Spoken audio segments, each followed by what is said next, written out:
Welcome back to the Pro Ticker Podcast, your Friday morning edition covering major financial magazine headlines, everyone. We've gathered insights from across Bloomberg, the Wall Street Journal, and Barron's to bring you a really comprehensive look at the financial world as of August 22, 2025. Our mission today, like always, is to unpack the most important nuggets of knowledge, maybe some surprising facts from these different sources. Think of it as your shortcut to being genuinely well-informed, without drowning in information. And we have a fair bit to cover, from the Fed chair's much-anticipated words to some high-stakes corporate deals and that ever-evolving world of crypto. It's definitely been a busy morning. So grab that coffee and let's dive into what's moving the markets and really shaping the global economy this Friday. Indeed, it's a dynamic landscape this morning. We'll be connecting the dots across several critical stories that directly impact market sentiment and, of course, investor decisions, helping you understand not just what is happening, but crucially, why it actually matters for your outlook. Okay, let's kick things off then with the biggest story really on everyone's mind today. Federal Reserve Chair Jerome Powell's speech at the annual Jackson Hole Symposium. We've seen a lot of anticipation, a lot of market movement ahead of this. Bloomberg and the Wall Street Journal have been all over it. Right. Powell's highly anticipated address is set for 10 a.m. New York time, coming from Jackson Hole, Wyoming. And that's a venue he's famously used for, well, market-moving policy news in the past few years. So what seems to be playing out right now is this real tug of war, right, between what the market expects and the Fed's recent signals. Exactly. Bond investors, for instance, they're largely expecting Powell to signal rate cuts starting next month. You look at interest rate swaps, basically market bets on future rates. They're showing something like a 65–70% chance of a quarter-point cut, that's 25 basis points, in September. And they're pricing in close to 50 basis points of easing for the whole of 2025. But as Bloomberg points out, the bond market has actually pulled back a bit in recent days. We've had some hawkish comments from other Fed officials, some mixed economic data. That's right. And yesterday's Fed meeting minutes, they really underscored that officials still see inflation risks outweighing employment concerns, even with new tariffs expected to take time to filter through. So this backdrop, it reinforces a very cautious stance from the central bank. Okay, so given that cautious stance, which is already making markets jittery, how does the added political pressure from the White House complicate things for Powell, especially with Treasury Secretary Scott Bessent expecting him to be replaced by year-end? This is likely his last Jackson Hole speech as chair, isn't it? It absolutely makes this speech particularly impactful, beyond just the economic numbers.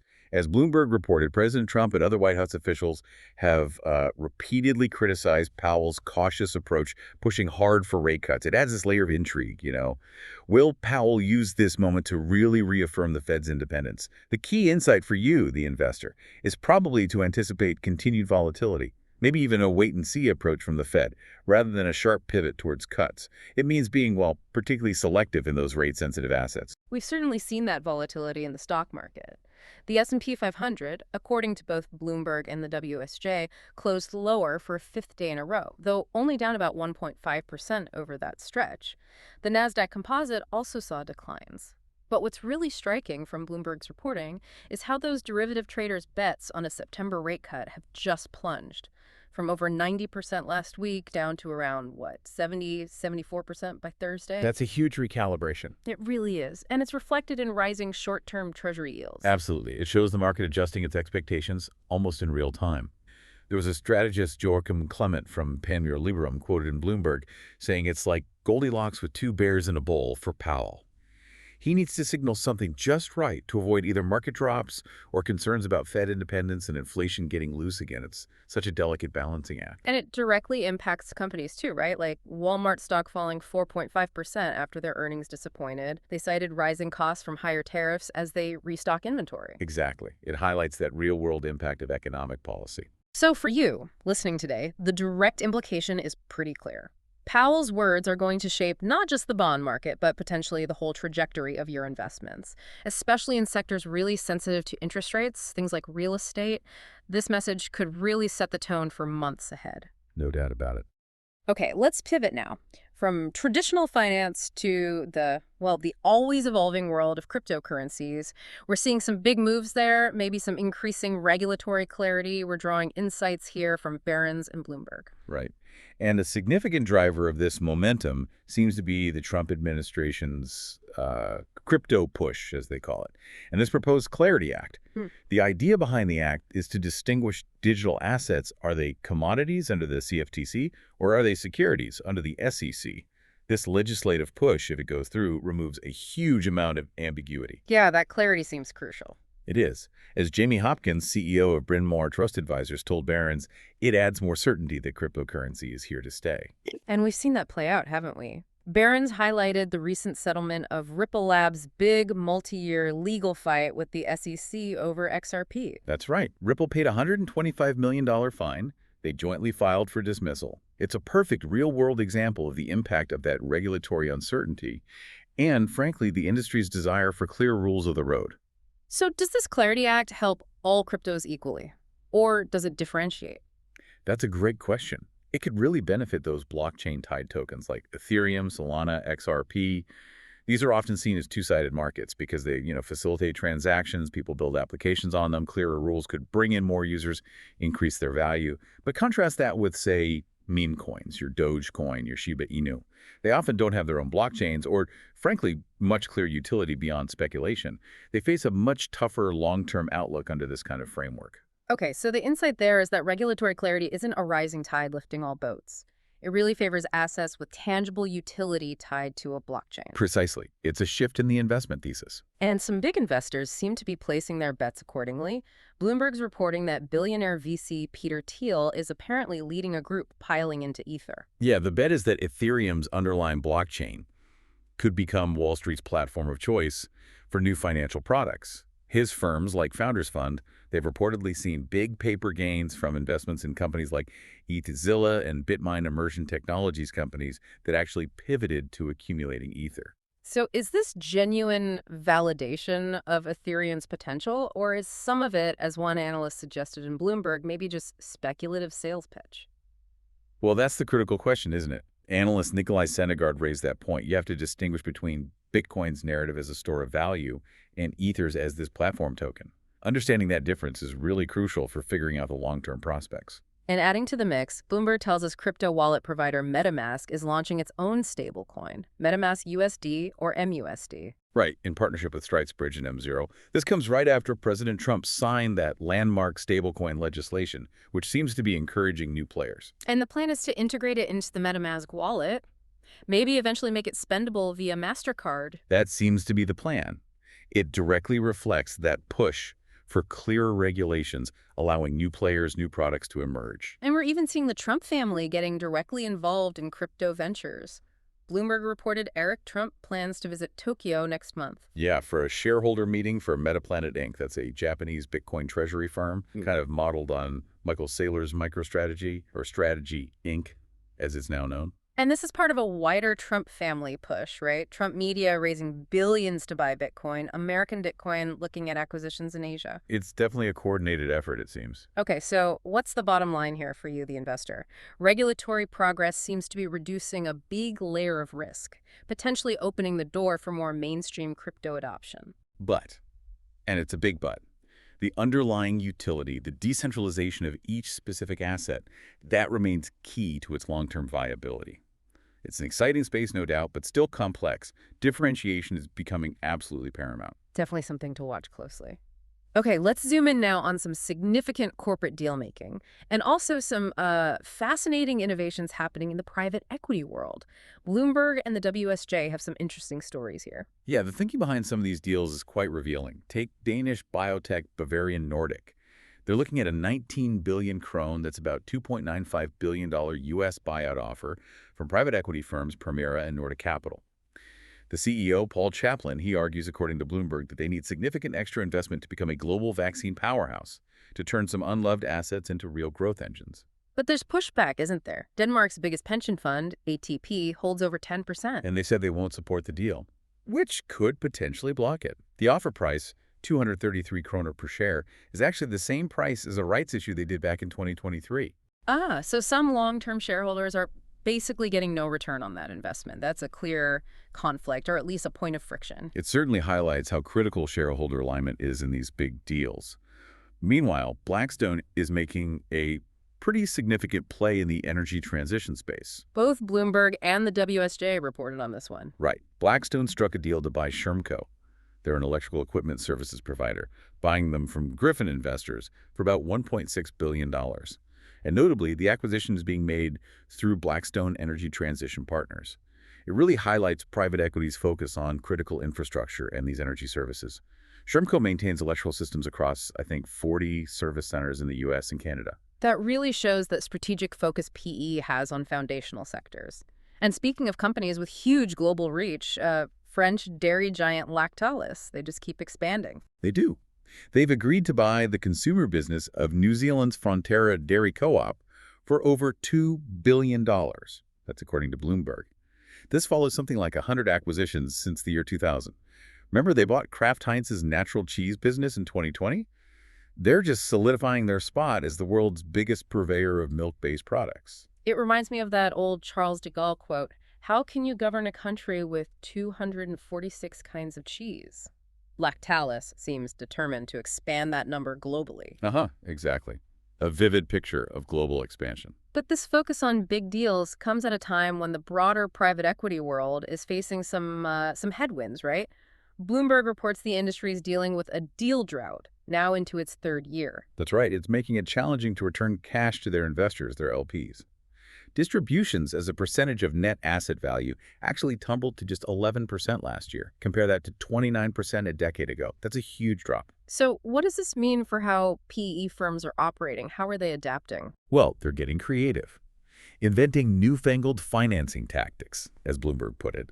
This includes things like leveraging commitments to continuation funds. Those are special vehicles PE firms use to hold on to assets longer, using those commitments as collateral for loans. Bain Capital, Leonard Green and Partners have apparently done this. Okay, so using future promises to get cash now. What else? KKR and Goldman Sachs, they're pitching complex financing structures to move PE assets into special funds without having to crystallize losses by selling them at a discount in this market. Avoiding marking down the value. Exactly. And they're also exploring things called collateralized fund obligations, CFOs, basically bundling and securitizing stakes in multiple funds to sell off to other investors. These sound innovative, but it raises a question, doesn't it? Are these strategies just masking underlying problems or kicking the can down the road? What are the actual risks for the investors, the limited partners? That's the critical question. These tactics often involve concentrated investments, higher interest rates because leverage is involved. That can push debt costs above the hurdle rates, the minimum return the fund needs to generate for investors. And that can lead to more, let's say, fractious negotiations down the line. It's definitely a sign of the industry adapting to tougher conditions, but yeah, not without potential pitfalls. So for you, our listener, these deals and these financing innovations, they really reveal how capital is being deployed and managed in what's clearly an increasingly complex, challenging market. And it shows how private equity is trying to adapt, trying to keep capital flowing, even when the traditional exit routes are constrained. Precisely. All right, let's broaden our view now. Let's look at some significant global economic developments, from burgeoning investment hubs to geopolitical tensions impacting major industries. Our sources here are Bloomberg and Barron's. It really is fascinating to see these new economic hotspots emerge. Take Malaysia's Johor State. It's become the country's top investment destination in the first half of this year, 2025. It attracted 56 billion ringgit. That's about $13.2 billion US in approved investments. That's more than quadruple the amount from last year. Wow, quadruple. What's driving that? Bloomberg attributes it largely to the Johor-Singapore Special Economic Zone. It's apparently modeled after China's Shenzhen success story. It offers incentives like special company tax rates, lower income taxes for knowledge workers. Johor is now positioning itself as, and I quote, the region's new economic powerhouse. That's a huge surge. Shows the power of those targeted economic zones. On a slightly different note, Bloomberg's also highlighting a pretty high-stakes dispute in the energy sector over in Kazakhstan. Yeah, Kazakhstan's environmental ministry is pushing ahead with a massive $4.4 billion fine for sulfur pollution. It's aimed at the major oil companies operating the giant Kashagan oil field, Eni, Shell, ExxonMobil, Total Energies. But didn't the producers claim they won an appeal just weeks ago? They did. That's why the oil majors are, quote, deeply troubled by this decision. They're citing court rulings, breaches of agreements. Meanwhile, Kazakhstan seems determined to get higher revenue from its fields. This isn't the first time. They've previously sued for even larger sums. These kinds of disputes really underscore the ongoing complexities, the strategic negotiations in global trade, especially around resources. It impacts energy costs, availability for everyone. Absolutely. And speaking of trade, we also got fresh details on the U.S.-EU trade deal reported by Barron's. What's the latest there? It confirms a 15% U.S. tariff on most European goods, but notably, aircraft and generic pharma are excluded. Crucially, though, the U.S. will keep its 27.5% tariff on EU cars until the EU eliminates its own levies on U.S. goods. Only then will the U.S. tariff drop to 15%. So cars are still a sticking point. Any other commitments? Yes, the EU has also committed to buying more U.S. energy products and spending at least $40 billion on U.S. AI chips.